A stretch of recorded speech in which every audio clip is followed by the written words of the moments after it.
ସ୍ୱର୍ଗତ ସଭାପତି ପରିଡ଼ା ତାଙ୍କର ଆଜି ଏକାଦଶ କ୍ରିୟାରେ ମୁଁ ଆଜି ଏଠି ତାଙ୍କୁ ଆସିକି ଶ୍ରଦ୍ଧାଞ୍ଜଳି ଜ୍ଞାପନ କରିଛି। ଜଣେ ମହିୟସୀ ମହିଳା ହିସାବରେ ନିଶ୍ଚିତ ଭାବରେ ଆଜି ତାଙ୍କର ଇଏ ଅନ୍त्येष्टि କ୍ରିୟାରେ ଏକାଦଶ କାର୍ଯ୍ୟକ୍ରମରେ ଯୋଗଦେବା ମୋ ପାଇଁ ପରମ ସୌଭାଗ୍ୟ।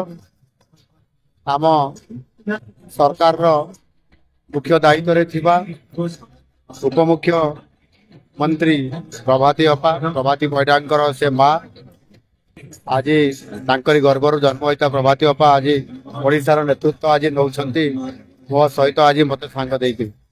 ନିଶ୍ଚିତ ଭାବରେ ସେଇଭଳି ମହିଳା ଯେଉଁମାନେ ସେ ସମାଜ ପାଇଁ ଅନେକ ସମୟରେ ତାଙ୍କର ବହୁତ ଅବଦାନ ଥାଏ, ଯାହାକି ଆଜି ତାଙ୍କର ଝିଅ ଆଜି ଦେଶର ନେତୃତ୍ୱ ରାଜ୍ୟର ନେତୃତ୍ୱ ନେଉଛନ୍ତି। ଏହା ନିଶ୍ଚିତ ଭାବରେ ବହୁତ ବଡ଼ କଥା। ତାଙ୍କର ପରିବାରର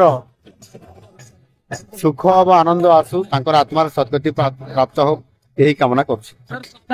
ମୁଖ୍ୟମନ୍ତ୍ରୀ ହଉଛନ୍ତି ଆମ ଅଞ୍ଚଳର ଝିଅ, ଆମର ଗର୍ବ। ଆଉ ତାଙ୍କର ମା ଜଣେ ସମାଜସେବୀ ପର ଉପକାରୀ ଥିଲେ। ତାଙ୍କର ଦେହାନ୍ତ ହବାର ଆଜି 11 ଦିନ ସମସ୍ତେ ଆମେ ଶ୍ରଦ୍ଧାଞ୍ଜଳି ଦେଇଛୁ। ଆମ ଅଞ୍ଚଳର ଶ୍ରଦ୍ଧାଞ୍ଜଳି ଦେବା ସଙ୍ଗେ ସଙ୍ଗେ ଆମର ମୁଖ୍ୟମନ୍ତ୍ରୀଠୁ ଆରମ୍ଭ କରି ମନ୍ତ୍ରୀ ପରିଷଦ ସମସ୍ତେ ଆଜି ଶ୍ରଦ୍ଧାଞ୍ଜଳି ଜ୍ଞାପନ କରିଛନ୍ତି।